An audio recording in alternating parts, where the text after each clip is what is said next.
स्वागत है आपका हमारे चैनल पर। मैं हूं आपके साथ शिप्रा सैनी। महाराष्ट्र में महाविकास आघाड़ी सरकार की मुश्किलें बढ़ने जा रही हैं। महाराष्ट्र के पूर्व गृह मंत्री अनिल देशमुख पर सीबीआई का शिकंजा और ज्यादा बढ़ता नजर आ रहा है। गिरफ्तारी के डर से फरार अनिल देशमुख के घर एक बार फिर से सीबीआई ने छापेमारी की है।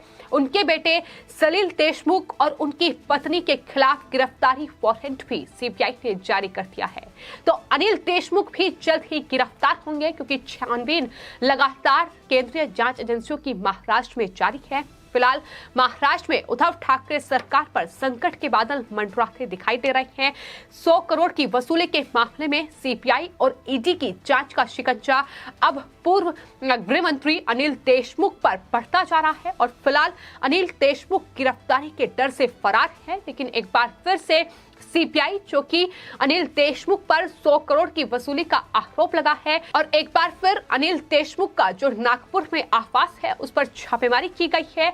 सीबीआई के कुल 7 अधिकारी आज सुबह अनिल देशमुख के घर पहुंचे और वहां सीबीआई की ये छापेमारी लगातार जारी है। आपको बता दें, खबर ये भी है कि उनके पास अनिल देशमुख के बेटे सलील देशमुख और उनकी पत्नी रिद्धि देशमुख के खिलाफ गिरफ्तारी वारंट भी है। यानी उनके बेटे सलील देशमुख और उनकी पत्नी की गिरफ्तारी भी हो सकती है, क्योंकि जिस तरीके से अनिल देशमुख लगातार केंद्रीय जांच एजेंसियों को बेवकूफ बना रहे हैं, जिस तरीके से उनके खिलाफ लगातार जो नोटिस है वो जारी किए जा रहे हैं, किसी भी नोटिस का जवाब अनिल देशमुख की ओर से नहीं दिया गया है। तमाम बहाने जो हैं वो महाराष्ट्र के पूर्व गृह मंत्री अनिल देशमुख, जो कि एनसीपी के नेता हैं, उद्धव ठाकरे सरकार में मंत्री रहे हैं, बड़े भ्रष्टाचार और घोटाले के आरोप उन पर लगे हैं, लेकिन अब जांच से बचने के लिए गिरफ्तारी के डर से वो फरार चल रहे हैं। बीते 3 महीने से लगातार केंद्रीय जांच एजेंसी ईडी और सीबीआई उनकी तलाश कर रही है। फिलहाल मुश्किलें अनिल देशमुख की लगातार बढ़ रही हैं और अब एक बार फिर से सीबीआई ने उनके आवास पर छापेमारी की है, जिसकी तस्वीरें भी सामने आई हैं। लेकिन अनिल देशमुख का परिवार कहां है, ये सवाल बना हुआ है। चूंकि सीबीआई ने उनके आवास पर छापेमारी की, लेकिन परिवार का कोई भी सदस्य वहां नहीं था और इसके बारे में अभी तक कोई भी जानकारी नहीं मिल पाई है कि आखिर परिवार गायब कहां है। तो लगातार मुश्किलें बढ़ रही हैं। जिस तरीके से छापेमारी इस पूरे एंटीलिया विस्फोटक केस के सामने आने के बाद महाविकास आघाड़ी सरकार में मंत्री रहे, गृह मंत्री रहे अनिल देशमुख, लेकिन आरोपों के बाद उन्होंने गृह मंत्री पद से इस्तीफा दे दिया और इस बीच सीबीआई और ईडी मनी लॉन्ड्रिंग के मामले में, इस पूरे मामले में जांच कर रही है। बता दें कि अनिल देशमुख पर 100 करोड़ की वसूली का आरोप दरअसल मुंबई के पूर्व पुलिस कमिश्नर परमवीर सिंह की ओर से लगाया गया था, जिसके बाद ये बॉम्बे हाईकोर्ट के आदेश के बाद सीबीआई ने इस पूरे मामले में जांच शुरू की और लगातार छापेमारी न सिर्फ अनिल देशमुख के मुंबई और नागपुर में स्थित आवासों पर हो चुकी है इससे पहले भी, बल्कि उनकी जो तमाम कंपनियां हैं जिनसे उनका ताल्लुक है उन पर भी छापेमारी लगातार जारी है। और जिस तरीके से परिवार की पूरी मिलीभगत इस पूरे वसूली कांड में सामने आ रही है, तो ऐसे में परिवार पर भी शिकंजा कसा जा रहा है।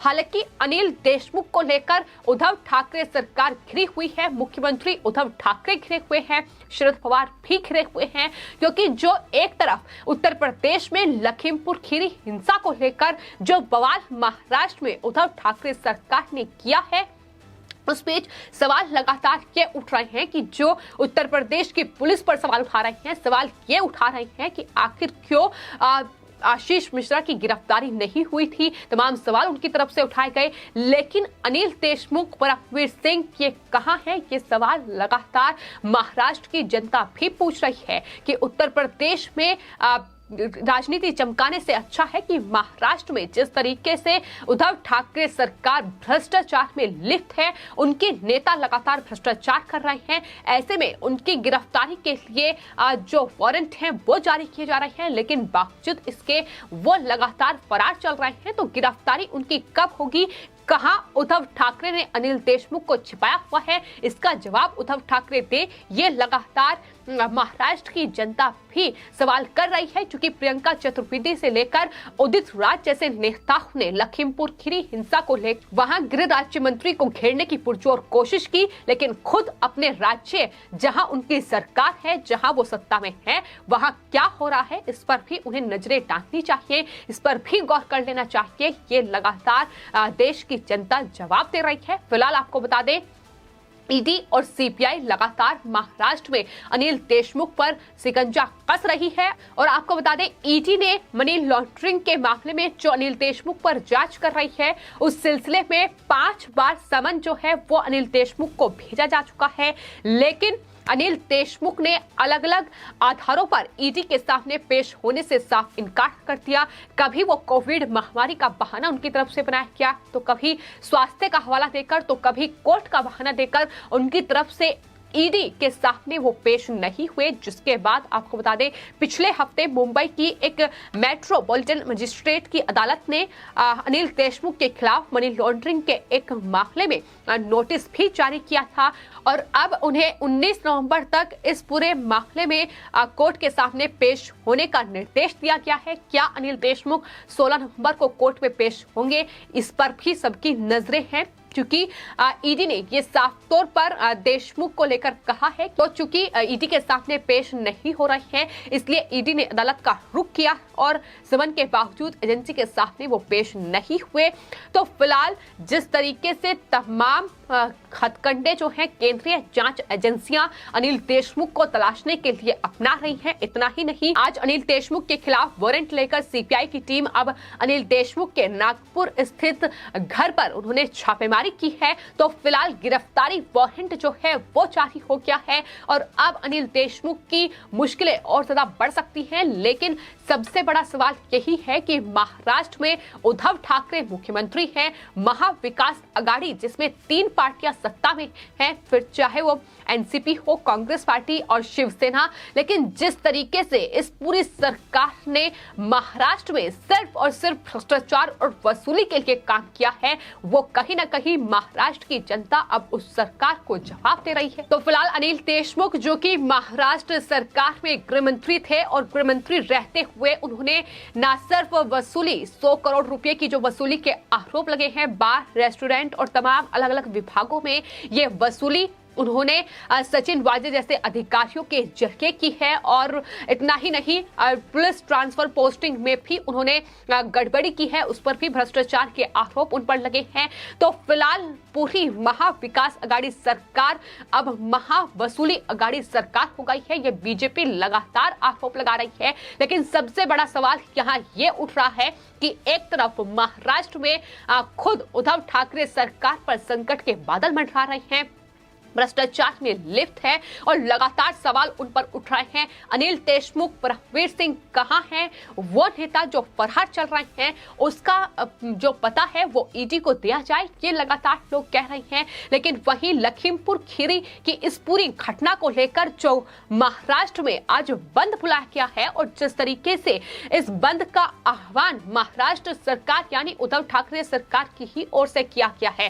पहला ऐसा कोई राज्य होगा जहां खुद उनकी जिसकी सत्ता है वही दरअसल बंद का आह्वान कर रही है। इतना ही नहीं, तस्वीरें वो भी सामने आई हैं जहां शिव सैनिक जबरदस्ती लोगों से दुकानें बंद करवा रही हैं, लोगों के साथ मारपीट हो रही है। आपको बता दें, इस पर महाराष्ट्र के पूर्व मुख्यमंत्री देवेंद्र फडणवीस का बयान सामने आया है। उन्होंने कहा है कि राज्य की सरकार और महानगर पालिका प्रशासन की मिलीभगत है।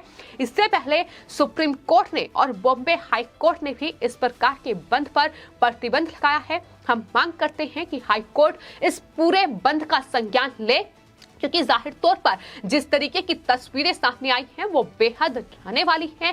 सवाल उद्धव ठाकरे सरकार पर खड़े होते हैं, आखिर ये कैसा बंद है कि उत्तर प्रदेश के लोगों को इंसाफ दिलाने की मांग जो महाराष्ट्र सरकार कर रही है, उसमें अपने ही राज्य के लोगों की पिटाई वो कर रही है, जबरदस्ती दुकानें बंद कराई जा रही हैं, लोगों के साथ मारपीट की जा रही है, ऑटो ड्राइवर के साथ मारपीट की जा रही है। तो ये सवाल है जो उद्धव ठाकरे शिवसेना एनसीपी के नेताओं से पूछे जाने चाहिए। नवाब मलिक जो खड़े होकर ये कह रहे हैं कि शांतिपूर्ण प्रदर्शन चल रहा है, लेकिन ये अपनी ही सत्ता में होने के बावजूद, अपनी ही सरकार होने के बावजूद किस तरीके से उत्तर प्रदेश सरकार के खिलाफ ये महाराष्ट्र में प्रदर्शन, ये बात समझ से परे है। और यही वजह है कि लोग लगातार महाराष्ट्र में उद्धव ठाकरे सरकार पर सवाल उठा रहे हैं। और जाहिर तौर पर इससे बुरी कोई मिसाल उद्धव ठाकरे सरकार पेश नहीं कर सकती है कि किस तरीके से राज्य सरकार ही बंद बुला रही है, अपने राज्य को बंद कर रही है, अपने राज्य की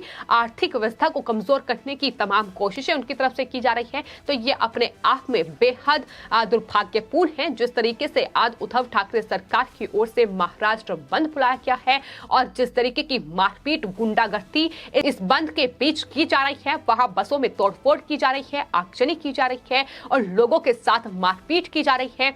ये जो महाराष्ट्र की जनता को इंसाफ नहीं दिला सकते, आखिर उत्तर प्रदेश के लोगों के साथ कैसे उन्हें इंसाफ दिला पाएंगे, ये सवाल भी लगातार देश की जनता पूछ रही है।